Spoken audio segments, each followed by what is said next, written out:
जय अहोई माता। आप सबको अहोई अष्टमी की बहुत बहुत शुभकामनाएं। अहोई माता आप सबकी संतानों की रक्षा करे और निसंतानों को संतान देने का आशीर्वाद दे। एक बार फिर से स्वागत है आपका अपने YouTube चैनल में। अहोई अष्टमी माताओं द्वारा अपने पुत्रों और अपनी संतानों के लिए रखा जाने वाला एक बहुत ही महत्वपूर्ण व्रत है, जिसमें माताएं अपनी संतान के लिए दीर्घ आयु, अच्छा भविष्य और सुखमय जीवन का आशीर्वाद मांगती हैं। और यह व्रत विशेष रूप से उत्तर भारत में मनाया जाता है, जहां माताएं निर्जला रह के अहोई माता का उपवास रखती हैं और कार्तिक मास के कृष्ण पक्ष की अष्टमी तिथि को यह व्रत मनाया जाता है। दिन भर उपवास रखने के बाद शाम को तारों की छांव में अहोई माता की पूजा करके तारों को अर्घ देकर व्रत की कथा पढ़ी अथवा सुनी जाती है और उसके बाद व्रत खोला जाता है। तो चलिए आज के इस शुभ अवसर पर हम सब मिलकर अहोई माता की व्रत की कथा का श्रवण करते हैं। आप सब अपनी संतान की दीर्घायु और उनके भविष्य की कामना के साथ कमेंट बॉक्स में अहोई माता की जय जरूर लिखिएगा। अहोई माता की कथा सुनते समय अपने हाथ में गेहूं या चावल के 7 दाने रखकर सच्चे मन से कथा सुनने के बाद इन दानों को जल के लोटे में डालकर इन्हीं से तारों को अर्घ दिया जाता है। पौराणिक कथा के अनुसार एक साहूकार था जिसके 7 बेटे और 7 बहुएं थीं। साथ ही एक बेटी भी थी। दिवाली के शुभ अवसर पर घर को लीपने के लिए ननद अपनी भाभियों के साथ मिट्टी खोदने जंगल में गई। जहाँ वे मिट्टी खोद रही थी वहीं पर स्याऊ की एक माद थी। अब मिट्टी खोदते समय ननद के हाथ से खुरपी से स्याऊ का एक बच्चा मर गया, जिसे देखकर स्याऊ बहुत दुखी हो गई और क्रोधित होकर बोली, अब मैं तेरी कोख बांधूंगी। तब ननद ने अपनी 7 भाभियों से कहा कि तुम में से कोई अपनी कोख बंधवा लो, लेकिन कोई भी राजी नहीं हुई। तब छोटी वाली भाभी ने सोचा, अगर मैं अपनी कोख नहीं बंधवाऊंगी तो सासू माँ नाराज होंगी। ऐसा सोचकर छोटी भाभी ने ननद के बदले अपनी कोख बंधवा ली। इसके कुछ दिनों बाद जब भी उसके कोई संतान होती तो वह 7 दिनों के बाद मर जाती। इससे परेशान होकर छोटी बहू ने पंडित जी को बुलवाकर पूछा कि पंडित जी, जब भी मेरी संतान होती है तो वह 7वें दिन ही क्यों मर जाती है?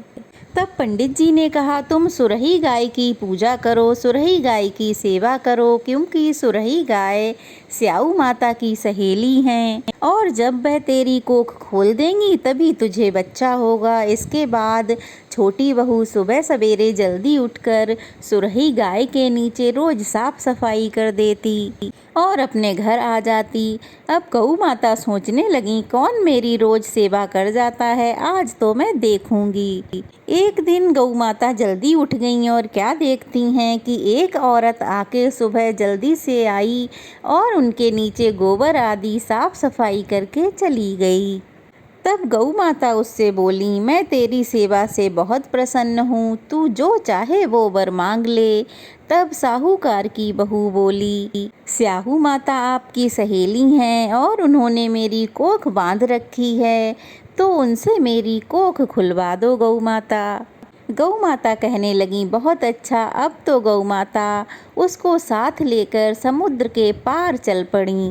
रास्ते में बहुत धूप थी, सो वे दोनों एक पेड़ के नीचे, जहाँ गरुड़ पंखनी का बच्चा था, वहीं पर बैठ गईं। तभी थोड़ी देर में एक सांप आया जो कि गरुड़ पंखनी के बच्चे को डसने जा रहा था। साहूकार की बहू ने ये देखा तो उसने सांप को मार के वहीं ढाल के नीचे ढक दिया और बच्चों को बचा लिया। तभी थोड़ी देर बाद गरुड़ पंखनी आई और वहाँ पर खून पड़ा हुआ देखकर साहूकार की बहू को चोंच मारने लगी।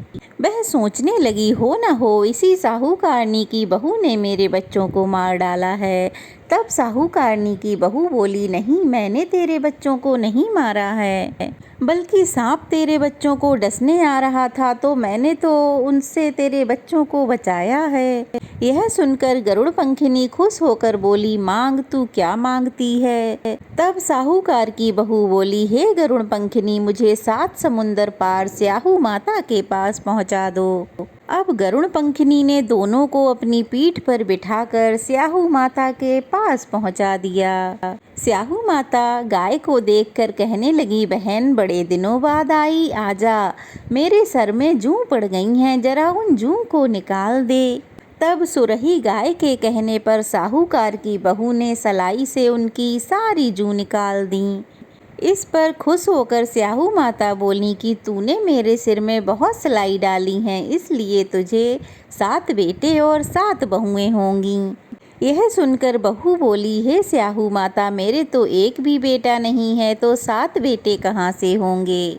स्याहू माता बोली, बचन दे दिया तो दे दिया, बचन से फिरूं तो धोबी कुंड पर कंकरी हो जाऊं। अब साहूकार की बहू बोली, मेरी कोख तो तुम्हारे पास बंद पड़ी है। यह सुनकर स्याहू माता बोली, तूने तो मुझे ठग लिया। मैं तेरी कोख खोलती तो नहीं, परंतु अब तो खोलनी पड़ेगी। जा, तेरे घर तुझे 7 बेटे और 7 बहुएं मिलेंगी। तू जाकर उजमन करियो, 7 रसोई बनाकर 7 कढ़ाई करियो। अब साहूकार की बहू खुश होकर अपने घर लौट आई। अब घर लौट आई तो देखा कि घर में 7 बेटे और 7 बहुएं बैठे हुए हैं।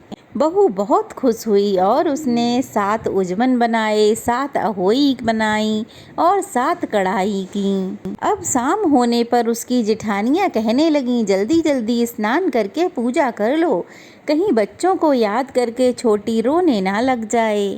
थोड़ी देर बाद उन्होंने अपने बच्चों से कहा, जाओ बच्चों, अपनी चाची के घर देख कर आओ, आज वह रोई क्यों नहीं। क्योंकि हर साल छोटी बहू अपने बच्चों को याद करके खूब रोया करती थी। बच्चों ने जाकर देखा कि चाची तो कुछ मार रही है, उनके घर उजमन हो रहा है। बच्चों की बातें सुनकर सभी जिठानियाँ दौड़ी दौड़ी आईं और जाकर उससे पूछने लगीं, छोटी बहू, तेरी कोख तो बंधी हुई थी, तूने कैसे खुलवा ली। तब वह कहने लगी, तुमने तो कोख बंधाई नहीं, लेकिन मैंने तो अपनी कोख खुलवा ली। स्याहू माता ने कृपा करके मेरी कोख खोल दी है। हे स्याहू माता, जैसे आपने मेरी कोख खोली है, वैसे ही संतान सुख की प्राप्ति की इच्छा रखने वाली सभी महिलाओं की कोख खोल देना। संतान सुख की इच्छा रखने वाली सभी महिलाओं को संतान देना और जिनकी संतानें हैं उनकी सभी संतानों की सदा रक्षा करना। प्रेम से बोलो, अहोई माता की जय। ओम जय अहोई माता, मैया जय अहोई माता, तुमको निस दिन ध्यावत हरि विष्णु विधाता। ओम जय अहोई माता, ब्रह्माणी रुद्राणी कमला, तू ही है जग माता।